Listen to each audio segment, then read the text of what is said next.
S. ಈ ಆರೋಪ ಅಲ್ಲ, ನಾವು ಎಲ್ಲೋ ಪ್ರತ್ಯಕ್ಷ ಕಂಡರೂ ಪರಾಂಬರಿಸಿ ಅಂತಾರಲ್ಲ, ಪರಾಂಬರಿಸ್ಲಿಕ್ಕೆ ಬಿಡಿ, ಪ್ರತ್ಯಕ್ಷ ಬಿಡಿ, ಪರೋಕ್ಷವಾಗೂ ಕೂಡ ನಮ್ಮ ಕಿವಿಗಿದ್ದು ಬೀಳಬಾರ್ದು.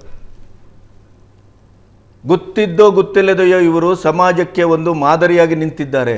ಹೌದು ಹೌದು. ಈಗ ನಾನೋ ನೀವು ಇಲ್ಲಿ ಕೂತಿದ್ದೇವೆ ಅಂತಾದರೆ ನಮಗೆ ಅರಿವಿದ್ದೋ ಅರಿವಿಲ್ಲದೆಯೋ ನಮ್ಮನ್ನು ನೋಡಿ ಸಮಾಜ ಕಲಿಯುವಂತ ಕೆಲವು ಜನಗಳಿರ್ತಾರೆ. ಅಲ್ಲ, ಆ ಎಚ್ಚರಿಕೆ ಇರ್ಬೇಕು. ನಾವು ಉದಾಹರಣೆ ಕೊಟ್ಟು ಹೇಳ್ತಾ ಇದ್ದೆ, ಒಂದು ಸಿಗ್ನಲ್ ಜಂಪ್ ಮಾಡುವಾಗಲೂ ನಾವು ಯೋಚನೆ ಮಾಡ್ತೀವಿ. ಹೌದು, ಟಿವಿ ಮುಂದೆ ಕುತ್ಕೊಂಡು ದೊಡ್ಡದಾಗಿ ಮಾತಾಡ್ತೀವಿ. ನಾವು ಸಿಗ್ನಲ್ ಜಂಪ್ ಮಾಡಿದ್ರೆ 4 ಜನ ಏನಂತಾರೆ, ದಟ್ ಈಸ್ ವಾಟ್ ಆ ಥಾಟ್ ಬರುತ್ತೆ. ಹೌದು, ಆ ಥರ ಇರುವಾಗ ಇಂಥ ಪ್ರಕರಣದಲ್ಲಿ ಈಗ ನಾವು ಬಹಳ ಒಂದು ಹಂತದಲ್ಲಿ ಇದರ ಒಂದಿಷ್ಟು ಸಾಕ್ಷ್ಯಗಳು ಕ್ರೋಢೀಕರಣ ಆದ ಹಂತದಲ್ಲಿ ನಾವು ಕೂತು ಮಾತಾಡ್ತಿದ್ದೇವೆ. ಹೌದು ಹೌದು. ಅದರ ಅರ್ಥ ಏನು? ಸಂಪೂರ್ಣವಾಗಿ ಸ್ಟಾರ್ಟ್ ಟು ಎಂಡ್ ದರ್ಶನ್ ಬಿಡದೆ ಇಲ್ದೇನೆ ಈ ಪ್ರಕರಣದ 1 ಇಂಚು ಮುಂದೆ ಹೋಗ್ತಾ ಇಲ್ಲ ಇಲ್ಲ. ನಥಿಂಗ್. ಹೌದು, ದರ್ಶನ್ ಆ್ಯಂಡ್ ಪವಿತ್ರ. ಎಸ್, ಅವ್ರಿಲ್ದೆ ಈ ಕೇಸನ್ನು ನೋಡ್ಲಿಕ್ಕೆ ಆಗ್ತಾ ಇಲ್ಲ ಅಂತ. ಹೌದು, ಅಂದ್ರೆ ಇದರ ಸೆಂಟರ್ ಪಾಯಿಂಟು ಅವನೇ ಅನ್ನೋದು ಬಹಳ ಸ್ಪಷ್ಟವಾಗಿ ಗೊತ್ತಾಗ್ತಾ ಇದೆ. ಮತ್ತೆ ಸುದೈವಕ್ಕೆ ನಮ್ಮ ತನಿಖಾ ಸಂಸ್ಥೆಗಳೇನಿದೆ ಅದು ಪ್ರಥಮ ಬಾರಿಗೆ ಇಂಥ ಒಂದು ಹೈ ಪ್ರೊಫೈಲ್ ಕೇಸನ್ನು ಈ ಮಟ್ಟದ ಜಾಗೃತೆಯಲ್ಲಿ ಮತ್ತು ಸಾಮಾನ್ಯರನ್ನು ಒಂದು ರೀತಿಯ ಸಮೀಕರಿಸಿ ನೋಡುವ ಮಟ್ಟಕ್ಕೆ ದರ್ಶನ್ನನ್ನು ಟ್ಯಾಕಲ್ ಮಾಡ್ತಾ ಇದ್ದಾರೆ. ಅದಕ್ಕೆ ನಾವು ಅಭಿಮಾನ ಪಡಬೇಕು. ಮೊದಲನೇ ದಿವಸ ಕೇಸ್ ಮುಚ್ಚಿ ಹಾಕೋದಕ್ಕೆ ಎಲ್ಲ ಅವಕಾಶ, ಎಲ್ಲ ಪ್ರಯತ್ನಗಳು ನಡೆದು, ಒಂದು ಹೆಣ ಇತ್ತು, ನಾವೇ ಮಾಡಿದೀವಿ ಅಂತ 4 ಜನ ಇತ್ತು. ಹೌದು, ಮುಗಿತಲ್ಲ ಅಲ್ಲಿ. ಮಾಡಬೇಕು ಅಂತಿದ್ರೆ ಅವತ್ತು ಏನೇನೋ ಅಲ್ಲ. ಆಮೇಲೆ ಅದರ ಸೂಚನೆಯೇ ಇಲ್ಲದೇ ಇದ್ರೆ, ಸರ್ ಆ ಕೊಲೆ ಮಾಡಿದ್ದು ನಾವೇ ಅಂತ ಈ ಶಾಲೆಯಲ್ಲಿ ಮಕ್ಕಳೆಲ್ಲ ಹೇಳ್ತಾರಲ್ಲ, ಸರ್ ನಾನು ಅಲ್ಲಿ ಇದು ಟಾಯ್ಲೆಟ್ಗೆ ಹೋಗೋದು ನಾನೇ ಸರ್, ಅದು ನೀರು ಹಾಕಿಲ್ಲ ನಾನು ಅನ್ನೋ ಆ ರೀತಿಯಲ್ಲಿ ಪೊಲೀಸ್ ಸ್ಟೇಷನ್ಗೆ ಹೋಗಿ ಇವರು ಒಪ್ಕೊಳ್ತಾರೆ ಅಂತ ಆದರೆ ಇವ್ರದ್ದು 100% ಪ್ರೀ ಪ್ಲ್ಯಾಂಡ್ ಇತ್ತು ಅಂತ. ಇಲ್ಲದೆ ಪೊಲೀಸ್ ಸ್ಟೇಷನ್ಗೆ ಹೆಂಗೆ ಹೋಗ್ತಾರೆ? ನಿಜ. ನೀವೊಂದು ಮಾತು ಹೇಳಿದ್ರೆ, ಅಂದರೆ ಅಕಸ್ಮಾತ್ ಇದೇ ಕೆಲಸವನ್ನು ವಿಜಯಲಕ್ಷ್ಮಿಗಾಗಿ ಮಾಡಿದ್ರೆ, ವಿಜಯಲಕ್ಷ್ಮಿಗೆ ಯಾರೋ ಫೋಟೋ ಕಳಿಸಿದ್ದ, ನಾನು ಸಹಿಸ್ಕೊಂಡಿಲ್ಲ, ನಾನು ಅದಾಗಿದ್ದರೆ ಒಂದು ಮಾತು. ಆಮೇಲೆ ಎಲ್ರಿಗೂ ಗೊತ್ತಿದೆ ಉದ್ದೇಶಪೂರ್ವಕವಾಗಿ ಮಾಡಿದ್ದಲ್ಲ, ಕರ್ಕೊಂಬಂದರು, ಹೊಡೆದ್ರು, ಸತ್ತೋದಾತ. ಅದರ ಬಗ್ಗೆ ನೋ ಡೌಟ್. ಒಬ್ಬ ಹೀರೋ ಆದಂಥವನು ಹೋಗಬೇಕಾಗಿತ್ತಲ್ಲಿ, ನಾನು ಮಾಡಿದ್ದೀನಿ ಇದನ್ನು, ಇಂಥ ಕಾರಣಕ್ಕಾಗಿ ನಾನು ಮಾಡಿದ್ದೀನಿ.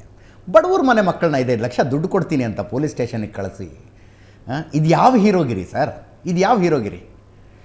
ಆಮೇಲೆ ಮನೆಗಳು ಒಬ್ಬೊಬ್ಬರ ಕಥೆ ನೋಡ್ಬೇಕು. ಹೌದು, ನೀವು ಹೋಗಿದ್ರಿ ಅಲ್ಲ, ನೀವು ಸತ್ತವನ್ ಮನೆ ಬಿಡಿ, ಸತ್ತವನ್ ಕಷ್ಟ, ಅದು ಕಣ್ಣೀರಲ್ಲಿ ಕೈ ತೊಳೆ ಜೈಲಿಗೆ ಹೋಗಿರೋರು.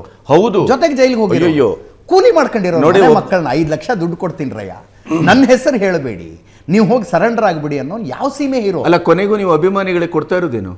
ಅಭಿಮಾನಿಗಳಿಗೆ ಕೊಡ್ತಾ ಇರೋದು ಏನು ಕೊಡ್ತೀರಿ ನೀವು? ಕೊನೆಗೂ ಅಲ್ಟಿಮೇಟ್ಲಿ ನೀವು ಅವರು ಬದುಕು ಕೊಡ್ತಾ ಇಲ್ಲ, ಅವರ ತಂದೆಯನ್ನ ಸಾವಿಗೆ ಕಾರಣರಾಗುವ ಮಟ್ಟಕ್ಕೆ ನೀಚತನಕ್ಕೆ ಇಳಿತೀರಿ.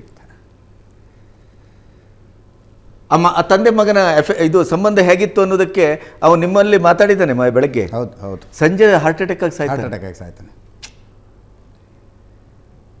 ಎಂಥದ್ದಿದು? ನೀವೊಂದು ಮಾತು ಹೇಳಿದಿರಿ, ಒಬ್ಬ ಕೆಟ್ಟ ಹೀರೋ ಹೇಗಿರಬೇಕು ಅನ್ನೋದಕ್ಕೆ ಒಂದು ಉದಾಹರಣೆ.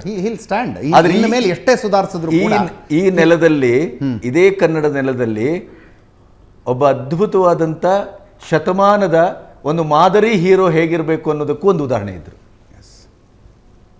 ಅದು ಭಾರತೀಯ ಚಿತ್ರರಂಗದಲ್ಲಿ ಅಲ್ಲ, ನಿಮ್ಮ ವರ್ಲ್ಡ್ ವೈಡ್ ನಿಮಗೆ ರಾಜ್ಕುಮಾರ್ನಂತ ಇನ್ನೊಬ್ಬ ಒಂದು ಸ್ಯಾಂಪಲ್ ಕೂಡ ಸಿಗುವುದಿಲ್ಲ.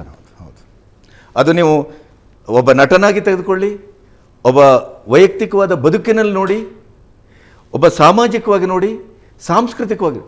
ಈ ರಾಜ್ಯದ ಒಂದು 500ಕ್ಕೂ ಹೆಚ್ಚು ಸಂಸ್ಥೆಗಳು, ಸಾಂಸ್ಕೃತಿಕ ಸಂಸ್ಥೆಗಳು ಇವತ್ತು ಬದುಕ್ತಾ ಇವೆ ಅಂತಂದರೆ ಅವರ ರಸಸಂಜೆಯ ಕಾರ್ಯಕ್ರಮದಿಂದ ಕೂಡಿಸಿಕೊಟ್ಟ 40 60 70 ಲಕ್ಷದ ಇಡಗಂಟು,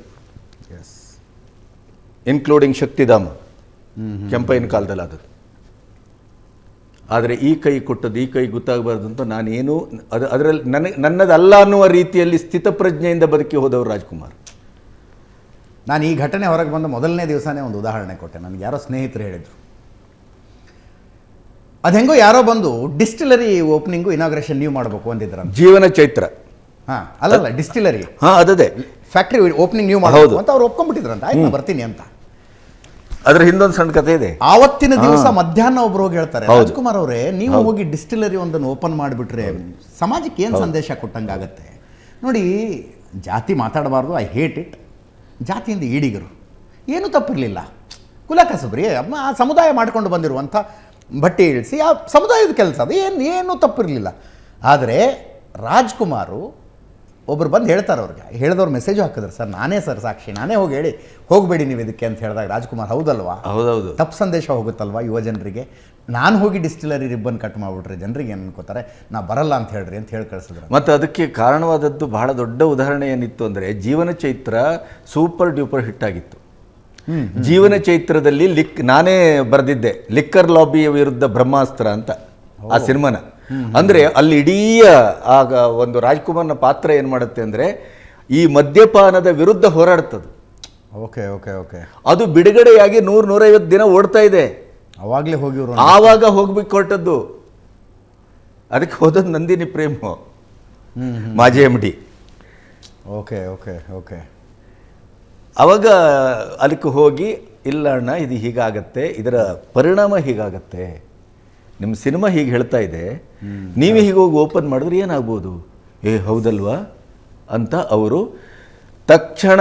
ನಿಮ್ಗೆ ಇನ್ನೊಂದು ನೆನಪಿರಲಿ, ಅವರ ಸುತ್ತಮುತ್ತ ಇದ್ದವರಿಗೆ ಅದು ಅತ್ಯಂತ ನೋವಾಗಿದೆ. ಮತ್ತು ಬಹಳ ಕಟುವಾಗಿಲ್ಲ, ಅದು ಯಾರೋ ಹೇಳ್ತಾರೆ ಅಂತ ನೀವು ಕೇಳ್ಕೊಂಡು ಹಾಗೆಲ್ಲ ಮಾಡಬಾರ್ದು, ಹೋಗಬೇಕು ಅಂತ. ಹೋಗಲಿಲ್ಲ. ಯಾರು ನಿಲ್ಸಿದ್ದಾರೆ ಸರ್ ಹೋಗಬೇಡಿ ಅಂತ? ಇವರು ನಮ್ಮ ನಂದಿನಿ ಪ್ರೇಮು. ಹೌದು, ಅವರೇ ಮೆಸೇಜ್ ಹಾಕಿ ಸರ್ ನಾನೇ ಹೋಗಿ ಬೇಡ ಅಂತ ಹೇಳಿ. ನೋಡಿ, ಇಲ್ಲಿ ಅಭಿಮಾನಿಗಳು ಅಂತ ಕರಿತೀರಲ್ಲ, ಅಭಿಮಾನಿಯ ಒಂದು ನಿಜವಾದ ಕರ್ತವ್ಯ ಇದು. ಕರ್ತವ್ಯ, ಎಸ್.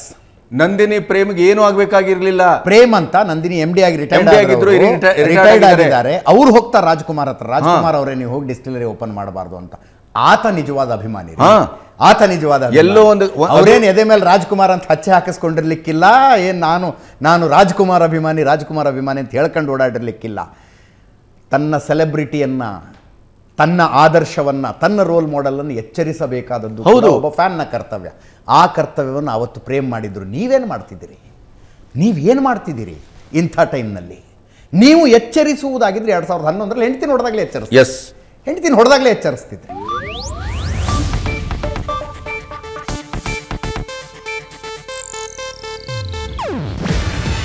ಇದು ಏಷ್ಯಾನೆಟ್ ನ್ಯೂಸ್ ನೆಟ್ವರ್ಕ್ ಪ್ರಸ್ತುತಿ.